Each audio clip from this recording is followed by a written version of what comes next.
Chapter 1 The Garden. This is a little book all about two children who live in a gray house with ivy on its walls, set in the middle of a garden with an orchard at its back. It is going to tell you about some of the things that there are in the garden, things that the two children love, things that you may see, too, for yourself, and love also if you are lucky enough to live in a garden like theirs and can run about quietly and use your eyes. But first of all it is going to tell you about the two children and the other people who belong to the garden, and about the garden itself. When you have heard all this, you shall know about the feathered people and the plant people and the insect people that the two children love, and also about the two gardens that are theirs for their very own. There are four people who belong to the garden and to whom the garden belongs: the imp and the elf and the old gardener and me. Other people, of course, walk about in it sometimes, but we love it best, so that we are the real owners. Let me tell you about ourselves one by one, beginning with the children. The elf is a little girl. She is sometimes very good and sometimes very bad.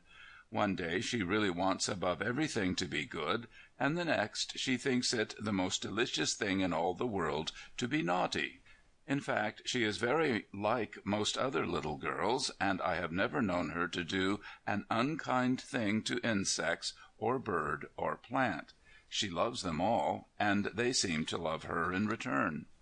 She wears a pale blue sunbonnet and a spotty pinafore or a brown holland overall, and sometimes, when her nurse has only just done with her, looks very neat indeed, while at other times, when the garden has just done with her, she is as grubby a little animal as you could find.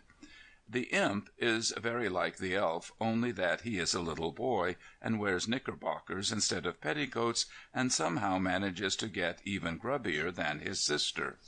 When he is good, he is about as good as the elf, and when he is naughty, he is not any worse. They are both very nice. The imp wears a big straw hat and a holland overall like the elf's. He tugs at the gardener's roller, and on hot days falls asleep in its shadow.